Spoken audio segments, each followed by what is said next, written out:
Max. Yep. I like this question. Who would you rather have, Deshaun Watson or Jimmy G? This season, I'd rather have Jimmy G. And I will tell you why. Not only did Bill Belichick look at this guy and say, he's going to be the next quarterback of the Patriots. Yep. He's going to be my quarterback. In fact, Tom Brady saw how Belichick responded to Jimmy G and ran to Kraft to be like, yeah, you gotta dead this. Get rid of Jimmy G. That tells me a lot. And then the question is, well, he's not with Belichick anymore, right? But who is he with? He's with an offensive mind who can get things done in Shanahan. Now I look at Deshaun Watson. Why does O'Brien have this reputation as a quarterback guy? Why? Who is he? No, I'm not talking about as a coordinator, as a head coach. Who has he ever had that you're like, wow, he did a great job? Well, then you could say, well, he's never really had talent.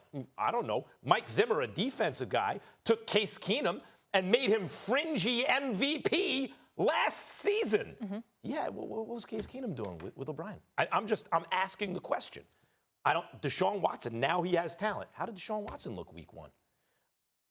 Given what Bill Belichick thought of Jimmy G, and given who Jimmy G is with right now versus who Deshaun Watson's with this season, give me Jimmy G. Okay, I disagree. Number one, Jimmy G doesn't have the wheels that Deshaun Watson has. I think Deshaun Watson, when healthy, is electrifying. I think that last week was a misnomer. First of all, you're going up against an experienced defensive coordinator who happens to be a brilliant head coach by the name of Bill Belichick, who's scheming against you and has ample time to prepare because it's week one of the NFL season. Number two, you're coming off a devastating knee injury. There was a bit of reluctance and trepidation as it pertains to whether or not he could take a hit. Was he willing to run? Pauses here and there, what have you, just some questions. You know, you could see the indecisiveness in the part of Deshaun Watson. I don't think that's going to last. Number two. Number three, outside of Tom Brady, do we know definitively what Bill Belichick has done with quarterbacks? There was Drew Bledsoe. What did he do with him? There was Jacoby Brissett. What did he do with him? The 11-5 record that he had with Matt Castle. How's Matt Castle been since he departed from New England? Let's pay attention to that, okay? Jimmy Garoppolo. The damn jury is still out. 5 starts in San Francisco, undefeated. 2 starts in New England, undefeated. 7-0. Get yourself a $137.5 million contract. Shows up on Melrose with you know who, okay? And then after that comes into week 1 of the NFL So what if he's on Melrose? So what if he's on Melrose? I've been there, and so I'm going back. You hate? And I love it, loving it. It ain't no shade on Jimmy G. Porn star Jimmy, he's all right with me. The point that I'm trying to make to you is this. He showed up week 1 against the Minnesota Vikings, an elite defensive team, no doubt. But what happened? The 3 interceptions, the QB, the quarterback rated at the end of the game is what happened. Stop it. The defense gave him a chance to win at the end of the game. It wasn't him. It was that defense that gave him a chance to win. All I'm trying to say is this. Outside of Tom Brady, don't give me this notion, Bill Belichick swears by this guy, Went so he must be it. Against the Super Bowl favorite, that had ain't a chance the truth. to win at the end of the game. That ain't the truth. Well, listen, here's what I want to say. I think we all can sit here and say Jimmy G and Deshaun Watson are comparable as far as quarterbacks are concerned, right? Okay, I think we would all agree with that. And I like Jimmy G. So what breaks the tie in this particular situation? Coaching. Okay. Coaching. Coaching in this situation right here. You've already talked about Bill O'Brien and the question marks and the Bill Belichick tree, right? Well, on the flip side, Kyle Shanahan, you look what he did with the Atlanta Falcons. Matt Ryan was an MVP under Kyle Shanahan, and we saw what he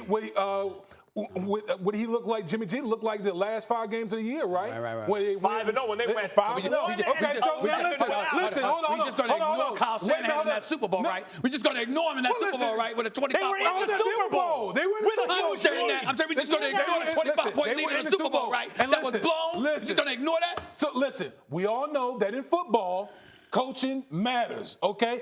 Give me the offensive mind. What about O'Brien? He needs to show me. I agree. He needs to Does he have an overblown reputation because of his work with the Patriots for being a quarterback guy? Because who has he had? Well, I will say this about Bill O'Brien. Last year, when Deshaun Watson was in there and was healthy, they led the league in scoring. But I'm going to take the body of work of Kyle Shanahan, what he's done, whether we're talking about RG3 down in D.C. when he made RG3 Rookie of the Year, in Atlanta with Matt Ryan, made Matt Ryan the MVP, and then moving forward with Jimmy G right here. You're missing the other major tipping point. The Texans have the worst O-line. They had the worst O-line last year, rated by Pro Football Focus. The worst line this year. He's being pressured on 38% of his snaps. They lost their starting right tackle. That's more pressure than any other team in the league. So Deshaun Watson has zero protection. Forget even the coaching. He might get killed out there. Well, when you're talking about a guy who has the ability to use his legs, that's where you got to start. That's not an argument against Deshaun Watson. This season, that's an argument against him. I agree. But listen, I thought the original question: who would you rather have in 5 years? I thought that was the original question. If we're going to base off that, then give me Kyle Shanahan and Jimmy G, because I believe in the offensive genius. Watson, pure talent, has more upside. And he also has this thing about him where you can see his teammates follow him. You saw it in college, you saw it in the pros. Jimmy G is no scrub. I'm not saying he is, but I like that in Deshaun Watson. But for this year, give me Jimmy G. May I ask a question? If Kyle Shanahan, if you take Kyle Shanahan, and I'll give you both Kyle Shanahan, who would you rather have Kyle Shanahan with? That's really the question. Maybe Watson. Thank you. Thank you. But he doesn't have Watson. Hold on. But he doesn't have Watson. I still go with Jimmy G, because I think Jimmy G is a better pure quarterback right now. I think Jimmy G is the best. Deshaun Watson. Does he have more upside? Probably, but I'm going to take the better pure quarterback right now. I think the reason why you would go with Jimmy G is because of his decision making. I just think that's all. What decision making we talking about? You guys, Damien, you're coming back. That's what you say. That's what you say. I'm really in the boys' club today.